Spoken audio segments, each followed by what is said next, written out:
watch How? this? How? How? How? How? Ew, How do you watch this? Dude, I'm gonna pee my pants. Hello, you're listening to How Do You Watch This, a movie review podcast where each week we give each other a movie to watch in the genre we love, but they don't. My name is Demi, and I love horror. My name is Megan, and I love romance. And this week I had Megan watch The Uninvited. Yep, it's a horror week. So I actually was excited going into this one because I liked the way you described it. And I always like watching movies like this where it kind of keeps you on your toes. Mhm. And it's interesting to try to figure out, okay, what actually happened and Right. who's the bad guy. Yeah. So should I just jump right in? Are I you ready? mean, yeah, I'm very curious with if you guessed anything throughout the movie, or Okay. I feel like they did a pretty good job keeping you Yes. guessing, but Yeah, there's I did a little oopsie poopsie at one point. But we'll Okay. we'll get there when we get there. So, how should any 2009 movie start but with a makeout scene during a beach bonfire? love to see it. Classic. Teenage Oh, makeout very. scene, of course. Yes, yeah. Which, by the way, I have never. I mean, maybe I just didn't grow up by the beach, but I never once went to a beach campfire. No. They were in every teen movie in the 2000s. Yeah, I mean, it was a cool thing to do, but Yeah. I wasn't not doing that. No, absolutely not. The protagonist, Anna, disengages from her entanglement when her beau, Matt, proclaims, quote, "I love you and I have a condom." What every girl wants to hear. Like, yeah, girl, get out of that situation. Goodbye. That is the least romantic thing to say to somebody. It was so icky. Dude, So- come on. So icky. So we quickly learn that this is a dream sequence that she's experiencing, and it's an altered memory from a night that happened 10 months ago. This is a relief because as she is leaving the bonfire, walking through the woods, she stumbles on a child's body in a bag, which is horrifying. And also her house explodes, but that turns out to have actually happened. So there are various hints throughout this dream sequence that hint at later events. There's like a knocked over candle, which will show up later, but there's also red herrings. You see there's a crow pecking at some of the food and things like that. And that I don't think that comes into play later. So before I continue, I just want to take a moment to talk about Anna's aesthetic as her actress, because it was so glaringly everything I wanted to be in 2009. She had these swoopy Swoop bangs, the little tendrils on the side. Yeah. Her face is like very round and cute. So She was, I think, in the running to be Bella in Twilight. I'm not surprised. That Yeah. is not surprised. She would have actually made a good Bella. Yeah, I because think so too. her vibe was like girl next door, but also I'm not like other girls and I'm like trendy and hip. That's exactly Yes. it. Yeah. I wonder what she's up to now. I don't think I've seen her. She was in Series of Unfortunate Events. Oh, okay. Oh, Sucker Punch. Oh my God. I was Oh. like, I know her face. Yes. Her and the sister both had familiar faces, and the sister was in a bunch of things in the early like 2000s. And then I was looking them up, not a lot in recent years. And if there is stuff, it's kind of, smaller Bad. things, not, yeah. Well, you said it. Well, she was a bride for Christmas in 2012. Well, what do you mean bad, Demi? She kind of looks like Katie Holmes. I was looking Yeah, she at does. her and I was like, she looks like was she in Dawson's Creek? And then I was like, wait, no, that's Katie Holmes. She does look like her, actually. Now Yeah. you bring it up. So Anna is currently at a psychiatric facility after attempting suicide. Her sickly mother had died in a tragic accidental house fire and it sent her over the edge. But now the psychiatrist feels like Anna is ready to reacclimate to the outside world.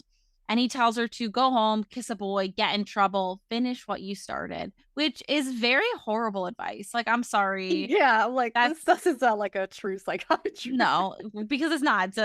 Someone wrote it and they did not write that line That's- well, Yep. but whatever. So as she's leaving, one of the residents taunts Anna and essentially is like, you're going to be back. You really think you're better. See you soon. And Anna disregards and goes outside to meet her father on the drive back home. He shows her that he finished his novel and dedicated it to her and her sister Alex. He also said that his girlfriend Rachel wanted to come and greet her as well, but they decided it was best if they got some one-on-one time together. So at the house, we meet the rest of the main characters.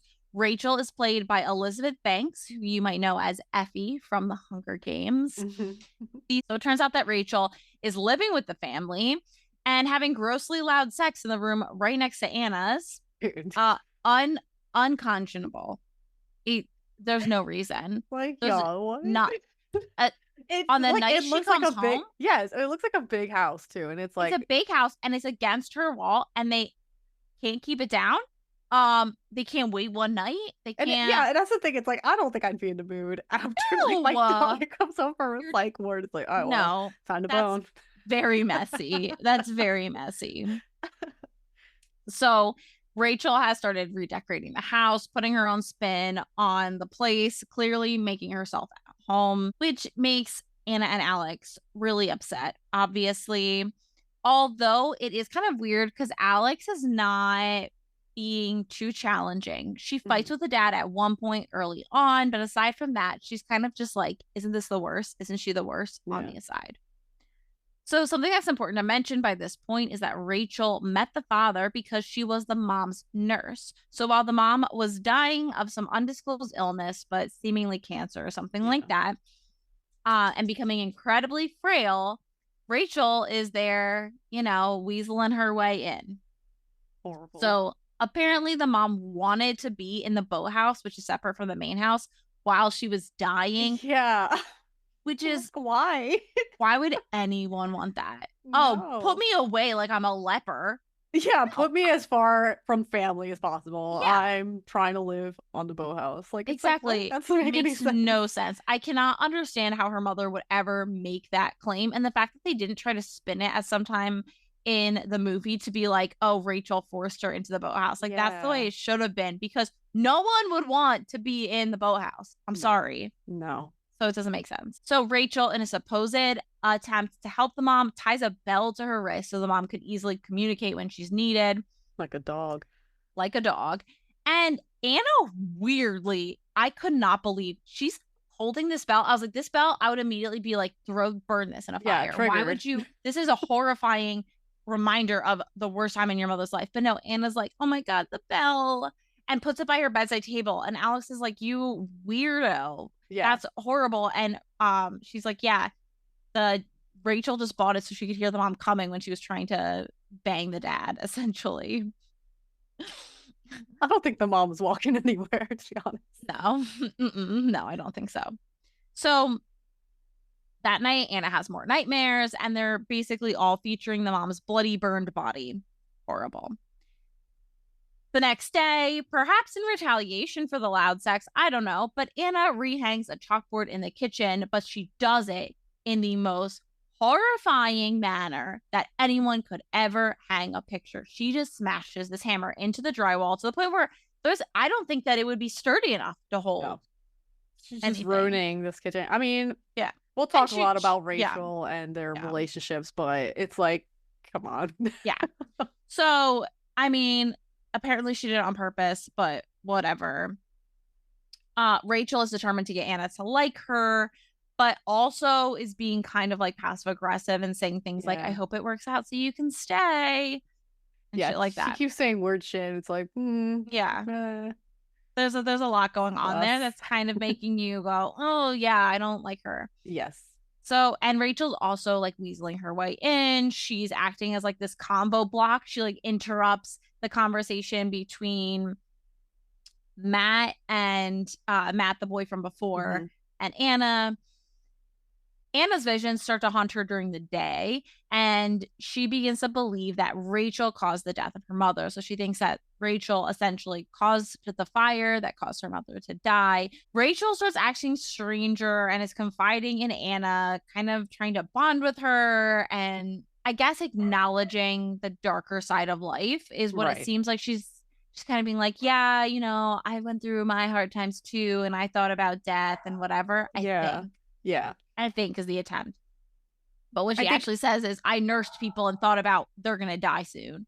yeah, it's like they pretty much were assholes. And she's like, the only thing that kept me going is that, well, they're gonna die soon. And I'm like, that's horrible to say to a girl whose mother you watched. Yeah. And she said, like, you're not all of them are like your mother. She did say that, but it's still like, you were fucking my dad.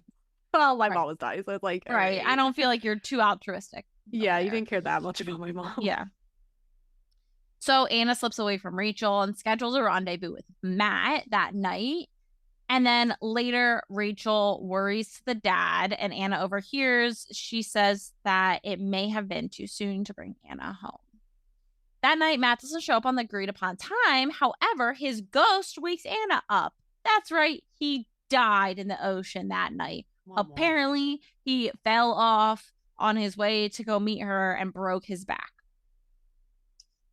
Alex and Anna are suddenly worried for their lives, that they feel like this is unusual circumstances and that Rachel must have been the one to kill Matt since she was kind of catching on to things. And Anna makes this comment like, oh, I know, you're not a serial killer, so it has to be Rachel to Anna. Also, Matt mentioned that he followed Anna that night and saw what happened. So Thank you. Yes. That's something. So at this point, they are researching Rachel Summers, which is her name, and finding out that that's not her real name, that this Rachel Summers died 5 years ago, and that it's, impossible for it to be her. They're trying to kind of figure out who is she. Anna ends up knocking over this like fancy roast that night when they're hosting a party, and it just causes all this ruckus and drama. So the dad the next day goes to New York for something for his book, which if I was the dad and my daughter just got out of a psychiatric ward and she is clearly having a hard time, and your girlfriend, who is a nurse, who supposedly you love and trust and want to marry, he says he's going to marry her at some point, says to you, it might have been too soon to take her out. I would not leave that house. Yeah. Well, obviously the dad's an idiot. So yeah, he's not surprising, but horrible. It's like, why? It didn't make any sense that he would leave them alone. No, absolutely not. And then as he's leaving, Anna's like, bye, daddy, which just like whispered it at the car. Yeah. Okay. All right. Okay, weirdo. So then it's Matt's funeral. So the dad's not going to his daughter's like boyfriend's funeral. And it seems like a small town. So it's like, he probably knew Matt and his parents and everyone. So Matt was delivering them supplies to their little island house for forever. And he's like, all right, peace. Sorry that he died on the way to meet my daughter. I have to go do something vitally important for my book. No. So at the funeral, we see the gravestone for Matt. So we learned that he was 18. And I previously to this was like, Matt looks so much older than her. He does not. That is not a young man. How old is this girl supposed to be? So I started Googling, and apparently she was supposed to be like 20, which would make her 2 years older than Matt at this point. So I don't even think that's correct. I think in the movie, in real life, she was 15 or 16, I think. But because the actress was like 20. The actress was 20, but for some reason it was telling me like Anna was 20, which I don't think is accurate. Yeah. I think it is. They just meant the actress, and the actor himself was 25. So they tried to play a 25-year-old as an 18-year-old, which didn't work. No. Didn't. He was like a skeezy looking dude. So yeah. Like, why? Yeah. It wasn't like, yeah, he was like a predator, essentially. But I mean, he's an innocent boy who ends up dying. But like, as for character choices, not great. Anyway, so it was at that point that like something got a little bit maybe spoiled for me, and I'll talk about that later. Okay.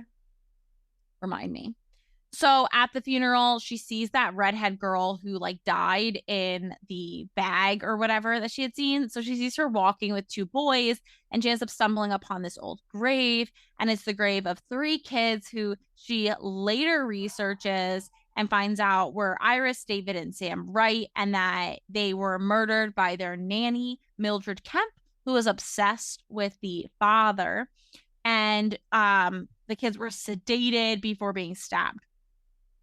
And in a picture, the woman, the mother of the children, is wearing a 3-strand pearl necklace. And Anna and Alex become convinced that Rachel used to be the caretaker for this family, that she became obsessed with the husband.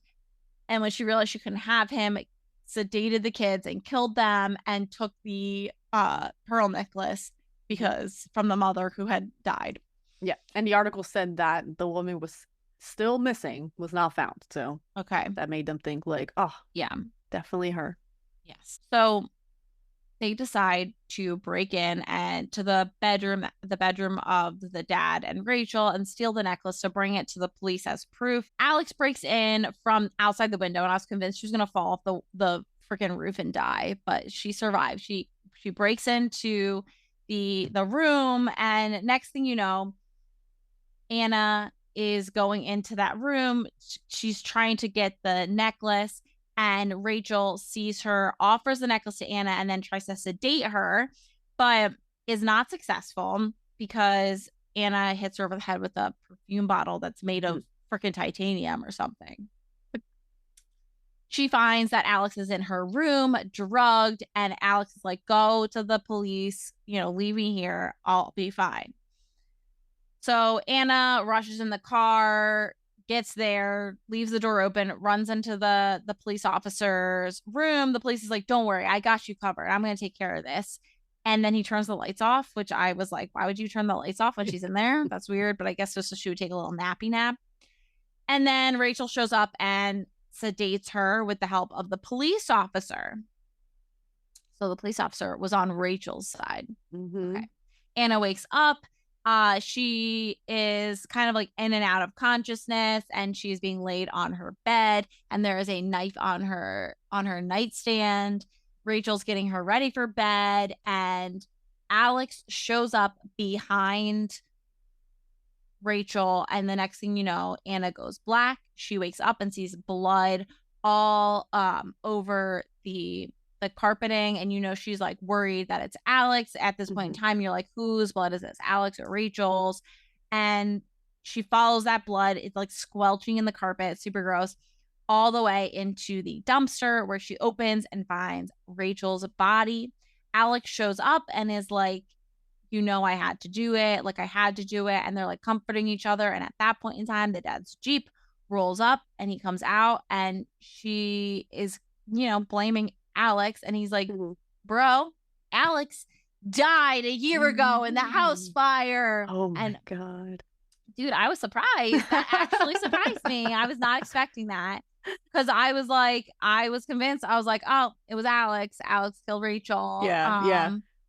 I thought at this point, I was like, oh, Alex did everything. Alex is a psycho. Right.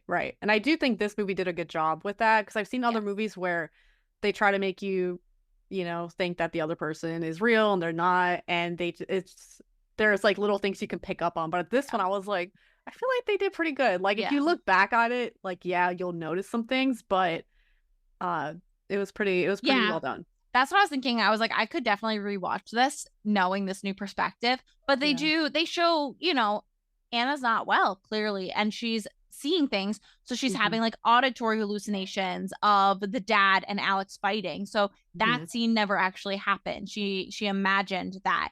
But I'm thinking back, and there are no interactions, I don't think, between Alex and like Rachel or the dad. So I would actually rewatch this knowing what I know now. And so we end up learning, that Rachel was not Mildred Kemp. She was Rachel, some other last name. She had an abusive ex-boyfriend, so she changed it, which is why she was now Rachel Summers.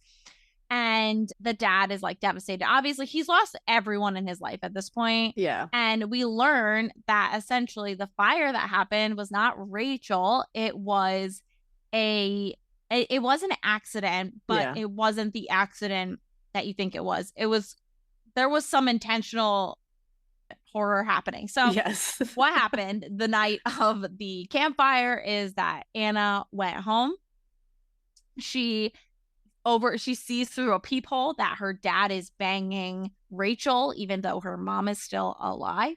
She Mhm. goes to their generator room, and for some reason, they have a gigantic tub of fuel. Yeah, of oil. I was gonna look that up and see if that was normal for like boathouses to have, because it was like a valve and it was A just valve. fuel. And I'm That's like, it. I would what? never feel comfortable with that. No. Ever, ever, ever. So she is pissed that her dad is banging the nurse, and decides, oh, there's a painting on the wall, the Ivers house, which I guess is their house. And she's like, well, it's not our house now, whatever. And goes, fills up a watering can with fuel, and I guess she's gonna burn their house down because she's pissed off. Freaking crazy. But her sister, who's drunk, opens the door and catches her filling up the watering can, and she doesn't turn the valve off all the way. And the sister chasing the Alex is chasing Anna, slams the door closed, a candle knocks over, it catches the fuel on fire. The bell rings. The mom is like, pay attention to me. Hello. And then Alex goes to help the mom. The whole place blows up. And it was all Anna's fault. So she ended up killing the mom and the sister.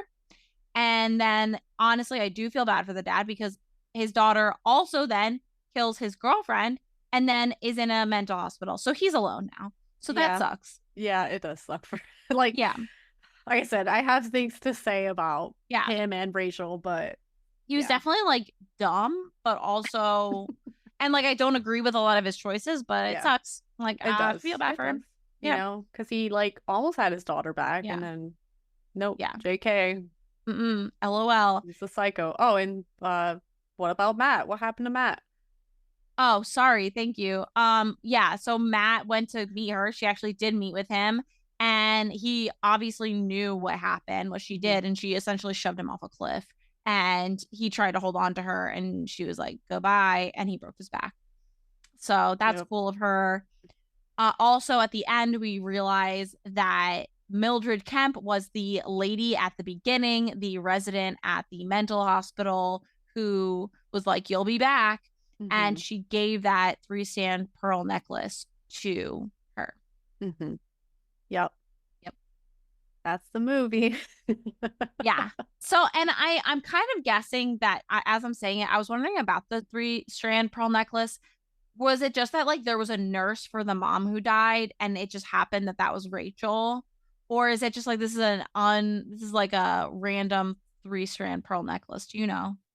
The one that Rachel had? Yeah. I think Rachel did have a pearl necklace, but I think because Anna knew Kemp and the necklace, and I think things like triggered for her, and she made connections that weren't there. So I do think that Rachel had her own pair, and it just so happened that the other woman also had, which I'm sure was very common jewelry to have for older white women. So it's a vibe, but you know. yeah. Fair enough. But so it's interesting because Rachel is definitely shown a certain way and a certain light in this whole movie, and Anna's definitely an unreliable narrator. So it's curious because I feel like Rachel's probably a much better person than That's what I was thinking. Where I was like reflecting on things that she said, and if you change the tone of it to be someone who's genuinely trying to be like affectionate and kind, you could be like, oh, she's actually like being funny and sweet and like trying to be nice instead of like dark and mean. Right. And it's just like the tone makes such a difference. Yeah. And, you know, she was probably seeing that Anna was not well. And so her trying to sedate Anna was just out of her own safety, you know, because Anna's fucking psychotic. She's going crazy. Yeah, she was fucking losing her shit. And if she's talking about Alex and all this stuff, and you're like, Alex is fucking dead, dude. Not good. But I mean, obviously Rachel and the dad did it. Like, that's no excuse to cheat anyway, but to cheat while his wife is still alive and dying, like that's extra horrible. So it's like, they're not good people, but I definitely think Rachel was probably not as horrible as I think that Rachel has, and she even says at one point, you know, oh, we all have things that we regret in our life, and I'm assuming that this is one of them, because super lame to do that. Right. But I do feel like she probably is less bad than it's made out. Like, I feel bad that she was killed. I do. Yes. That's why that is actually my deleted scene, because I feel like she shouldn't have died. I feel bad for her. I didn't really know what else to make a deleted scene, because I mean, obviously you feel bad for everyone who died, including the teen boy and whatever. But it was like at the end, she just kind of ended up being a little misunderstood. Like, yeah, she was a little shitty, but I don't know what else I would have picked as the deleted scene. That's fair. I think I would have picked that, or maybe the scene of Anna killing Matt, because like, they try to spin it like, oh, Anna's kind of been a little crazy the whole time, but it just feels like her killing him seems out of nowhere. But it's like, I guess because he knew what happened, and more of like, I guess her self-defense kicked in or whatever. But it is true that is not like really on brand for her character. So like, I think they probably should have had it like maybe Alex did it, but it was actually like Anna. I don't know, but I guess like there's no way to really show that. It seemed like Alex was like her bad self. Yeah, her bad side or whatever. That's very true. And so that's my most memorable, is the Alex reveal. I thought that was, really good. It got me. I was surprised. First time I watched it, I was like, oh wow, okay. Yeah. Did not think that at all. Yeah, I didn't see it coming. At first I was like, I saw maybe, Alex was gonna be the bad guy or something. I did see when I looked it up. So at the scene where she's making out with the ghost of Matt, at that point in time, I was like, what? How old are they supposed to be? Like, I was dying. I had to know. So that's when I looked it up, and it was like the first thing that pops up is Alex, Anna, the main villain of the movie, The Uninvited. And I was like, fuck. That's why you always look things up after you watch. I know. I was too impatient, and I almost never looked things up during the watch, but I learned my lesson. But I was thinking to myself, okay, I don't know, that doesn't necessarily mean anything. That could mean anything. It could be that she kills Rachel, or it could be, it could be something else. So I didn't give it too much credit. And so I was actually still surprised, because I was like, okay, well, she ends up being a villain because she was behind the scenes pointing her finger at certain things. So I was still surprised by that, and I thought it was a good twist. I do think this was a solid twist. I forgot to say that this was a drama horror PG-13, and it really wasn't that gory. It wasn't horribly scary. I wasn't, terrified. There were a couple of things that were like, ooh, icky, but nothing that made me question my sense of reality. A few creepy scenes, but okay. It was directed by Charles and Thomas Gard. So I guess it was a duo. Don't know who they are. What they brothers, married couple. It could be a married couple. Who knows? So main character and main villain are once again the same. So I'm gonna go with a pass, hardcore pass. A mentally unwell underage teenager, even if she was of age, it would be a hardcore pass. Hardcore pass. Not vibing that. Nope. That's creepy. Survival, it depends. If I am the main character, I would survive. If I'm another person, probably be dead. So I put a 5 because I think it's a 50-50 chance depending on who I am in the story. Right. Recommend? Yes, I would recommend. I thought it was really good, and I actually enjoyed it. And I'm not going to give my rating until we're done discussing it, because I think that there's still some more things to talk about. Okay. Such as, and including, there is some weird stuff with Alex, like the whole Alex sister thing. And I wrote down 2 of them. Number 1, Alex goes through all of Rachel's belongings, which is obviously Anna going through her things or whatever. And that's exactly what you're talking about. Dude, she picks up Rachel's vibrator and is just like touching it, like grabbing it and like playing around with it and weaving it in Anna's face. And I'm like, bro. Rachel's a nurse, so it's probably cleaned. But would you take that chance? No. No. No, that's disgusting. Yeah. And also, it was just like thrown in this junk drawer with all this other stuff. And then, like, what? That's not good. I mean, that doesn't bode well for cleanliness in general. That's true. But and she takes the batteries out and whatever, as if she can't go and get new batteries. But whatever. I was like, that was, I hated that. There was no reason for that. And then that night in bed, like Anna, she's having nightmares. She can't sleep. So she is like, stay and sleep in the room with me. And she's like, okay. And Alex goes, no funny stuff. What does that mean? What? What do you mean no funny stuff? Oh no. Obviously, like, 2 men directors probably no sisters, have no idea how sisters unless you mean by funny stuff is like giving a wet willy in the middle of the night. That's the only funny stuff I can envision. Farting on her back or something.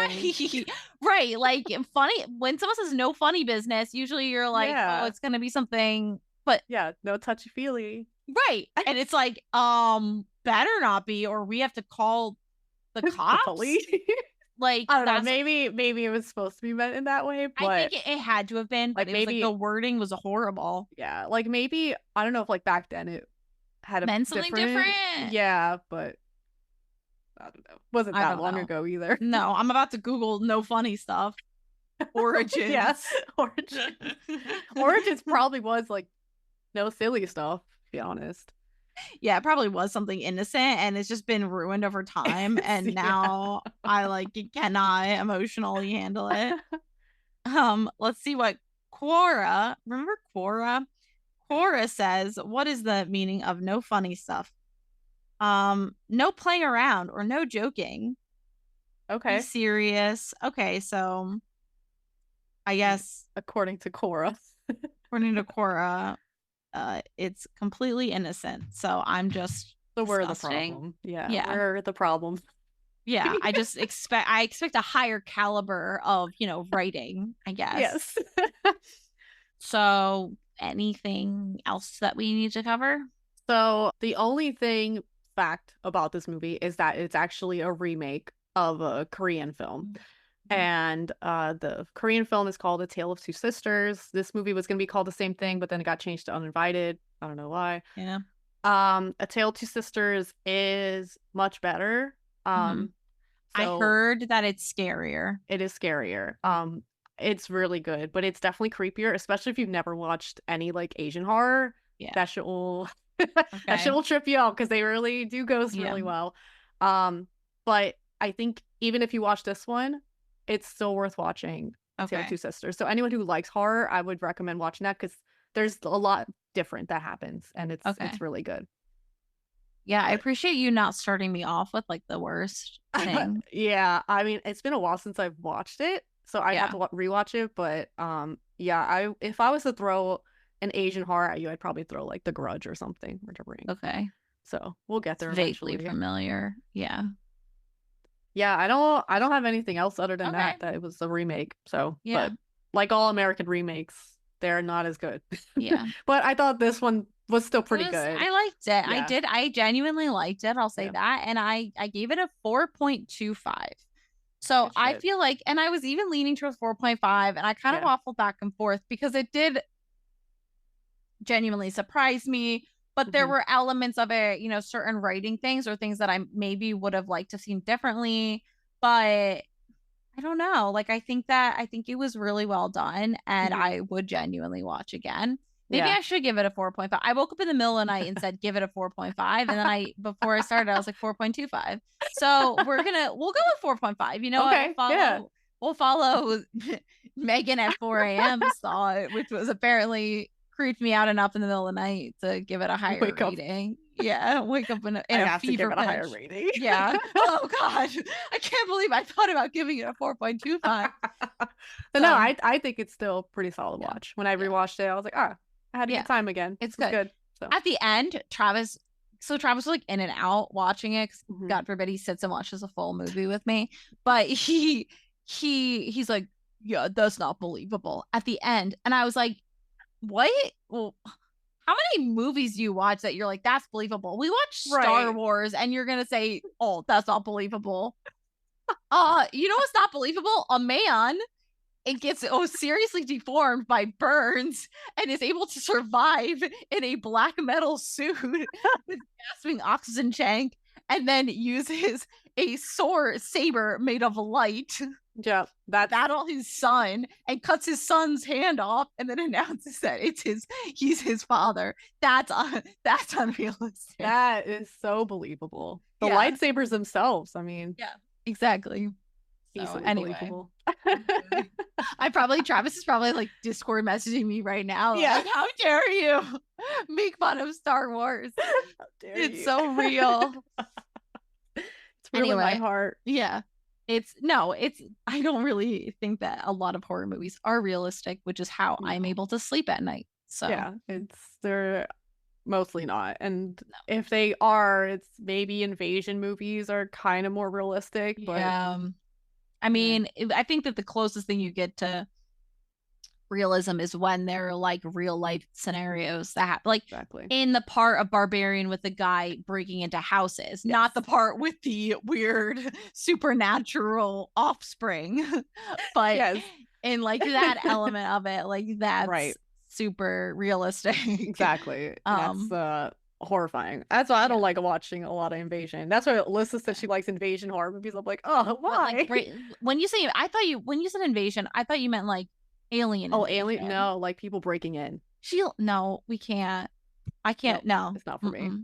No, are you kidding me? I can't. Every little sound in my house will set me off. Yeah, unless it's like a critter. Like I don't want to watch a movie of a human man breaking in, harassing a woman. No, that's too real. Not a fan of those. I like my spooky critters and ghosts and yes, yeah. Well, ghosts. I did experience a ghost experience, but yeah, not like a malevolent. Yeah, hopefully not malevolent to your knowledge. I escaped before I got back. Like I heard one story, they like woke them up every morning when their alarm went off, made sure they like vibrate the bed to make sure they got out of bed. Shut up. Okay. I mean, worse things. It's helpful. Helpful. I mean, I have a hard time getting out of bed in the morning, so maybe that would wake me up. Yeah, it would for sure wake me up. Yeah. Get me out of bed real fast. I'm done. Sorry. Please go back to sleep. Yeah, I just read a book recently and it was like a ghost story. And the little girl was like seeing a ghost in her closet that she called like the other mother. And dude, it was creepy. The other mother. And she wouldn't fully explain what she looked like. She would just say that she had hair like on her arms and fingers. So some people were saying that maybe it was like a spider, because she was saying her face would be moved, like her eyes would be like kind of on the side, and I'm like, spooky. Okay. Yep. Giving Coraline. Yeah, but it's called Incidents Around the House if anyone's interested in reading. Not me. Yeah. It was spooky. I'll put that on my do not read list. Oh God. All right. Are you ready for yours? I'm ready. Okay. So this one, the connection might trick you. So when you are watching it, keep your eye out for a couple, because the one that you're going to be like... I have to pick the connection or no? Because I picked the horror movie second. Wait, did I already pick the romance? Did I already pick the romance? Yeah, the Cinderella. The last one was you picked the thread for that. So this one's my thread. So I picked, but I already told you what the romance for this week is going to be? Yeah. What? Dude, what? What are we watching? We talked about it because I was like, I can't. It'd be funny to pick Speed, but it's not horror, so I can't pick. Oh my God. How did I completely forget? Did you skip it? Dude, I completely forgot. And I picked a whole second movie. I picked a different movie. Okay. All right, fine. Record scratch freeze frame. So I'll tell you when after I go over the lake house, which is what you're gonna watch next week. I'll tell you what my alternative was gonna be for you. Okay. I don't know where my brain has been, but it's not present and accounted for. Okay. So Demi's watching the lake house for next week. with Sandra Bullock and Keanu Reeves. And that's why I desperately wanted Demi to pick Speed, but she refused because she's evil. Yeah. So what's the lake house about? Essentially, there is a lake house that Sandra Bullock and Keanu Reeves both have a connection with, except they have a connection, like, I think it's 5 or 7 years apart. And they managed to be able to send each other's letters back and forth through time, and they're communicating that way. And it's super cute. I remember loving it and thinking it was an amazing story. Okay. And so I can't wait for you to watch it. And I hope that was a decent description of it. But you've never seen it, right? No, I know of it. I've seen trailers for it. I'm like, oh, that sounds interesting. So yeah. Did you know it had like time travel stuff in it? I did. Yeah. Okay, good. That's all I knew, that they were able to communicate through letters if they were like living in the same house but different. Okay. I was making sure that I didn't spoil. I was like, oh, what if I just spoiled a big thing for you? Yeah, that was in the trailer. Okay. Good. All right. So the thread that for when I forgot that it was so what were you gonna pick? So I was gonna pick John Tucker Must Die. Did you ever watch that? Kind of. It was a high school teen movie where part of me was like, oh, I don't really want to do another high school romance. Yeah. But it had a campfire scene, a beach campfire scene, and it starred the sister Alex. Yeah. So I was like, oh my God, all right, fine, I have to do it. But someday we'll probably do it. I'm actually glad to not do too many high school romances in a row, because I do know there's going to be some parts in. I feel like rewatching it, it's going to be really cringy, and I haven't seen it since high school, and I think that it's going to make me go. Yeah, I watched it a long while ago, and I don't even think I fully watched it. Like, I've seen clips of it because my cousin like watched it, and she like would put on certain clips that she thought was funny. So that's like the most I saw of it. But well, someday I'll have you watch it. But in the meantime, it's Lake House, which let me see what streaming service it's on. It's literally my third most recent search is the Lake House. So I do not know how I didn't like see that. Like, literally, it's the Lighthouse, Uninvited, John Tucker Must Die. It is not on any streaming service. It is fully, you have to rent it. So, sorry, everybody. Gotta rent it. Oh my God. It's only at 35% on Rotten Tomatoes. But I don't think The Uninvited was very high either. I think The Uninvited was, 32%. But you know what? Not in Megan's book. In Megan's book, it got a 4.5. I thought it was pretty good. But I mean, if you're comparing it to the original, it's not that good. Yeah. But if you haven't seen the original, solid ass movie. Yeah, I think so. But yeah, I was really excited about this thread, so I hope you get it. Okay, all right, I'll see if I get it. I have to. You haven't even seen the Lake House yet, so you had to have picked it based on just what you know about it. So I have to think really. Hard. I'll say I can give you a hint. Is it about letters again? We can't have another one about letters. Okay. It's nothing in the movie. That's my hint for you. Okay. Nothing in the movie. So it's going to be... You should get it pretty quickly, I think. We'll see. I don't know. Okay. We'll find out. Is it because it's by a lake? Nope. Oh, okay. But that's a good one. Thanks. When I like already picked the thread, I was like, oh, well, there's actually more similarities than I thought. All right, cool. Well, we'll see. I'll be watching it in the next couple of days, and I'll be questioning my mental reality. I am actually a little bit worried about my brain right now, so that's neat. It's all right. Cool. Super cool. It's all good. Cool. All right. Well, this has been How Do You Watch This? You can find us on Instagram and TikTok. How do you watch this? How do you watch? You can email us at howdoyouwatchthis@gmail.com. And that's mostly it for now. Yeah. So someday more. See you next week. See you next week. Bye.